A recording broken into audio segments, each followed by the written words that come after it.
Hello everyone, welcome to my channel Rakesh tutorial. আজ আমি দ্বাদশ শ্রেণীর তৃতীয় সেমিস্টারের প্রশ্ন বিচিত্র বইয়ের ইতিহাসের মডেল কোশ্চেন পেপার 1 নিয়ে আলোচনা করব। আর শুধুমাত্র এমসিকিউ এর উত্তর নয়, তার সঙ্গে আরো রিলেটেড যে উত্তরগুলো হবে সেগুলো নিয়ে আলোচনা করব। তোমরা ভিডিওটি প্রথম থেকে শেষ পর্যন্ত দেখো, আশা করি তোমাদের ভালো লাগবে। ভালো লাগলে অতি অবশ্যই লাইক করবে, কমেন্ট করে জানাবে, যদি কোনো অসুবিধা হয় বন্ধুদের মধ্যে শেয়ার করবে।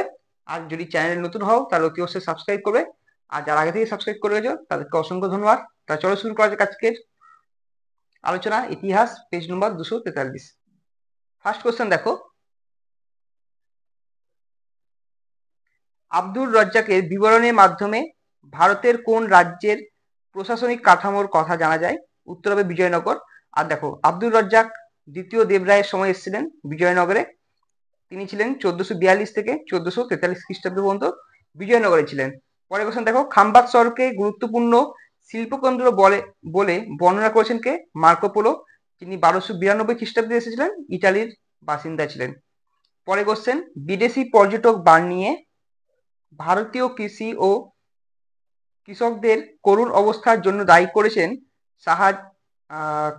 উত্তর হবে সমস্ত জমির উপর রাষ্ট্রের নিয়ন্ত্রণকে। আর এটা হচ্ছে তিনি বানিয়ে শাহজাহান এবং ঔরঙ্গজেবের সময় এসেছিলেন, 1658 থেকে 70 খ্রিস্টাব্দ পর্যন্ত ছিলেন। নেক্সট কোশ্চেন, ড্যাশ লিখেছেন যে সেনাবাহিনীর ক্ষেত্রে মুঘল বাদশাহরা হিন্দু রাজাদের উপর অধিক নির্ভরশীল ছিলেন। উত্তর হবে বার্নিয়ে, যিনি হচ্ছেন ফ্রান্সের বাসিন্দা। নেক্সট কোশ্চেন দেখো, ইবন বতুতা কোন নদীকে পাঞ্চ আপ বলে উল্লেখ করেছেন বা নামে উল্লেখ করেছিলেন? সিন্ধু নদকে। তিনি এসেছিলেন 1334 থেকে 1346 পর্যন্ত ভারতবর্ষে ছিলেন। আর মোহাম্মদ বিন তুগলকের রাজত্বকালে এসেছিলেন। মধ্যযুগে যে বিদেশি আক্রমণকারীর সঙ্গে আল বিরুনি ভারতে আসেন, তিনি হলেন সুলতান মাহমুদ, যিনি 17 বার ভারত আক্রমণ করেন। নেক্সট কোশ্চেন দেখো, বিবৃতি এ দিয়েছে সুফিবাদ ইসলাম ধর্মের একটি অংশ। সত্য। কোরআন সুফিবাদের ভিত্তি, এটাও সত্য। তাহলে এটা কিন্তু একটার উপরটা কারণ, তাহলে এ এবং আর উভয় সঠিক এবং আর হলো এর সঠিক ব্যাখ্যা। নেক্সট কোশ্চেন দেখো, নিচে রেখচিত্রে অনুল্লিখিত দুটি নীতি হলো সুফিবাদের মূল নীতি বলেছে এতগুলো। আর এখানে নিচে দেখো কোনটা হবে? অপশন হবে এখলাস ও ফানা। দেখো এখানে খানকা হচ্ছে কিন্তু যে তাদের যে দরবার সেটা বোঝানো হয়, ফানাও হবে কিন্তু তরিকা হবে না, মানে নিয়ম। এখলাস মানে হচ্ছে নিষ্ঠা, আর ফানা মানে হচ্ছে আল্লাহর সঙ্গে বিলীন হয়ে যাওয়া বা একাত্ম বোধ করা। নেক্সট কোয়েশ্চেন দেখো, দক্ষিণ ভারত থেকে উত্তর ভারতে ভক্তিবাদের বাণী প্রথম বহন করেন কে? রামানন্দ, যিনি ছিলেন একজন বৈষ্ণব সাধক। নেক্সট কোয়েশ্চেন দেখো, সুফিবাদের প্রভাবে হিন্দি ভাষার শ্রীবৃদ্ধি ঘটেছিল। সঙ্গীতকেও সুফিরা ঈশ্বর আরাধনার অন্যতম মাধ্যম করে তুলেছিলেন। সুফিদের বাউলধর্মী গীত ছিল খুবই জনপ্রিয়। এই বাউলধর্মী গীতটির নাম কি ছিল? উত্তর হবে সমাগান বা সামাগান। এটা গান, কবিতা, নৃত্যের মাধ্যমে ঈশ্বর লাভ করা ছিল এর উদ্দেশ্য। 11 নম্বর প্রশ্ন দেখো, ইনি গয়াতে ঈশ্বরপুরীর নিকট কৃষ্ণ মন্ত্রে দীক্ষা নেন। মাত্র 24 বছর বয়সে কেশব ভারতীর কাছে সন্ন্যাস ধর্ম দীক্ষা নিয়ে তিনি গৃহ ত্যাগ করেন। এরপর বঙ্গদেশ, উড়িষ্যা, কাশী, বৃন্দাবন প্রভৃতি স্থানে উদার ভক্তিভাব প্রচার করেন। ইনিকে? উত্তর হবে শ্রী চৈতন্যদেব। পরে কোশ্চেন, এখানে আর ঘুরিয়ে কিন্তু এখানে কোশ্চেন আসতে পারে যে কেশব ভারতীর কাছে কে নেন? শ্রী চৈতন্যদেব। বা শ্রী চৈতন্যদেব কার কাছ থেকে সন্ন্যাস ধর্ম গ্রহণ করেন? কেশব ভারতীর কাছ থেকে। নেক্সট কোশ্চেন দেখো, কবির কোন সুলতানের সমসাময়িক ছিলেন? উত্তর হবে সিকান্দার লোদি, যিনি হচ্ছেন লোদি বংশের সফল শাসক ছিলেন। আর কবির জানো তোমরা দোহা রচনা করেছিল দুটি বা দুই লাইনের যে কবিতা। নেক্সট কোশ্চেন দেখো, নির্গুণ সম্প্রদায়ের ভক্তিবাদী সাধকগণ হলেন কবির ও গুরু নানক। নির্গুণ মানে হচ্ছে নিরাকার। নেক্সট কোশ্চেন দেখো, ইলিয়াস শাহী বংশের শেষ সুলতান ছিলেন জালাল উদ্দিন ফতে শাহ। বিজয়নগরের সঙ্গম বংশের শ্রেষ্ঠ নৃপতি ছিলেন দ্বিতীয় দেবরায়, 1422 থেকে 1446 পর্যন্ত ছিলেন। কে বাহমনি রাজ্যে 4টি তরফের সংখ্যা বাড়িয়ে 8টি করেন? উত্তর হবে মাহমুদ গাওন, যিনি পারস্য দেশের বাসিন্দা ছিলেন। পারস্য দেশের বর্তমান নাম ইরান। নেক্সট কোশ্চেন দেখো, পেড্ডান রচিত মণি চরিতম গ্রন্থে ক্ষত্রিয়দের কি নামে অভিহিত করা হয়? অ্যান্সার হবে রাজুলু। আর পেড্ডান হচ্ছে কৃষ্ণদেব রায়ের সময়ের কবি ছিলেন। বাহমনি রাজ্যকে সংস্কৃতির প্রধান কেন্দ্রে পরিণত করতে উদ্যোগী হয়েছিলেন তাজ উদ্দিন ফিরোজ শাহ। নেক্সট কোশ্চেন, বিজয়নগর রাজ্যের দর্শন ঘর ও মহানবমী দিব্যাকে একসঙ্গে হাউস অফ ভিক্টোরি বলে উল্লেখ করেছেন কে? পাইচ। তিনি ছিলেন পর্তুগিজ পর্যটক, আর যিনি 1500 সাল থেকে শুরু করে 1516-17 সাল পর্যন্ত ভারতবর্ষে ছিলেন। নেক্সট কোশ্চেন, কৃষ্ণদেব রায় রচিত আমুক্ত মাল্যদা গ্রন্থটির বিষয় ছিল রাজনীতি। এটি তেলুগু ভাষায় রচিত। নীল জল নীতি গ্রহণ করেছিল পর্তুগিজরা। নীল জল নীতি হচ্ছে বিভিন্ন যে পার্শ্ববর্তী দমন, দিউ, সিলেট, হুগলি, বিভিন্ন জলকেন্দ্রিক বা যেগুলো জলের মাধ্যমে বা সমুদ্রের মাধ্যমে বা নদীর মাধ্যমে যেগুলো যাতায়াত করেছিল বা তারা মশলা বাণিজ্যকে শ্রীবৃদ্ধি করার জন্য যে নীতি গ্রহণ করেছিল সেটা হচ্ছে নীল জল নীতি। দক্ষিণ পূর্ব এশিয়ার মালয়ে প্রথম উপনিবেশ গড়ে তুলেছিল কারা? পর্তুগিজরা। বিবৃতি 1 দেখো কি দিয়েছে, মর্গানথ মনে করেন নিজ এলাকার বাইরে রাষ্ট্রীয় ক্ষমতার সম্প্রসারণই হলো সাম্রাজ্যবাদ। সত্য। VI লেনিনের ধারণায় সাম্রাজ্যবাদ হলো পুঁজিবাদের চরম পর্যায়। সত্য। মার্কেন্টাইলবাদ শব্দটি প্রথম ব্যবহার করেন লর্ড মার্কেন্টাইল। এটা কিন্তু মিথ্যে হবে, আর এটা তোমরা কমেন্ট করে জানাবে যে কে মার্কেন্টাইল মতবাদ প্রবর্তন করেন। নেক্সট কোশ্চেন, অবাধ বাণিজ্য নীতির একজন প্রবক্তা হলেন অ্যাডাম স্মিথ। আর এখানে দেখো তাহলে সত্য হচ্ছে কোনটা? সত্য, সত্য, মিথ্যা, সত্য। আচ্ছা, এই 3 নম্বর বিবৃতি যদি না পারো কমেন্ট করে জানাবে ভালো, আর যদি না পারো তাহলে আমি নেক্সট ভিডিও তোমাদের সঠিক উত্তর বলবো। নেক্সট কোশ্চেন দেখো কি রয়েছে, ফিনান্স ক্যাপিটাল গ্রন্থের লেখককে?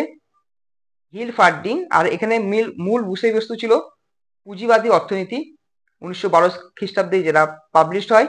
ইউরোপের বিভিন্ন দেশে মার্কেন্টাইল বাদ জনপ্রিয় হয়ে ওঠে ষোড়শ অষ্টাদশ শতকের মধ্যে। এরপর দেখো বিবৃতি এ দিয়েছে কি, শিল্প বিপ্লবোত্তর পর্বে ইউরোপে পুঁজিবাদ বা ধনতন্ত্রের উদ্ভব ঘটে। সত্য। কারণ দেখো শিল্প বিপ্লবের ফলে ইউরোপের দেশগুলিতে বিরাট সম্পদ ও মূলধনের সৃষ্টি হয়। সত্য। দেখো তার দুটোই সত্য, এবং এ ও আর উভয় সঠিক, এবং আর হলো এর সঠিক ব্যাখ্যা। নেক্সট কোশ্চেন দেখো, নয়া উপনিবেশবাদের দ্বারা কোনো একটি দেশের পরোক্ষভাবে প্রধানত রাজনীতি ও অর্থনীতি নিয়ন্ত্রণ করা হয়। বিকল্প দেখো দিয়েছে এখানে, ফরাসি লেখক ছিলেন জুলি ফেরি, স্কট মিশনারি ছিলেন ডক্টর ডেভিড লিভিংস্টোন, ফরাসি মিশনারি ছিলেন কার্ডিনাল লেভিজেরি, আর ইংরেজ কবি ছিলেন রুডইয়ার কিপলিং। তাহলে এখানে সঠিক উত্তর হবে সি।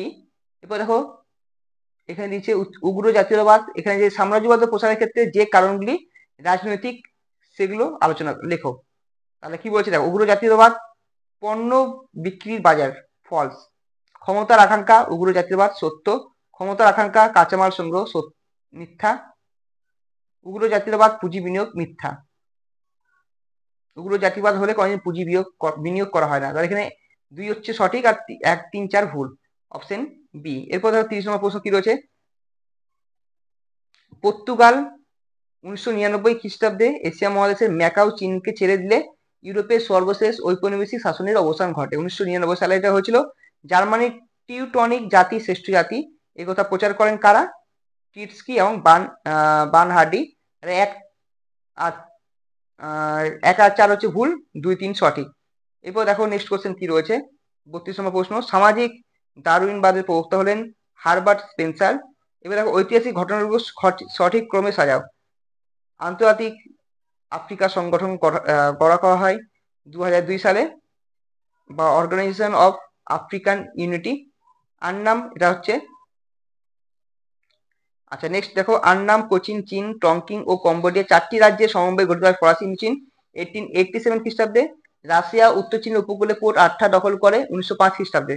আচ্ছা এখানে হয় উত্তর 1, 2, 4, 3। আচ্ছা এটা নিয়ে একটু ডাউট আছে আমার, 33টা পরের দিন আমি জানিয়ে দেবো যদি সঠিক উত্তর না থাকে এটা। নেক্সট কোশ্চেন দেখো কি রয়েছে, নয়া সাম্রাজ্যবাদ কথাটি ব্যবহার করেন ডেভিড টনসন। বাংলায় দ্বৈত শাসন ব্যবস্থার অবসান ঘটে ওয়ারিং হেস্টিংস এর সময়ে, আর 1772 খ্রিস্টাব্দে এটা হয়েছিল।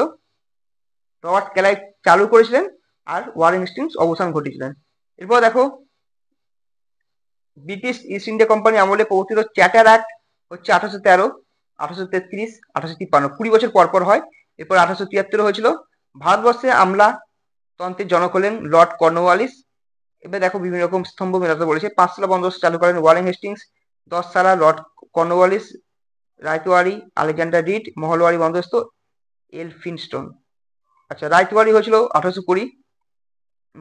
মহলওয়াড়ি হয়েছিল উত্তর ভারতে 1822 খ্রিস্টাব্দে। এটা হচ্ছে দক্ষিণ পশ্চিম ভারতে এটা হয়েছিল। আর 10 সালা মূলত ভারতবর্ষের বাংলায় বেশি প্রচলন ছিল।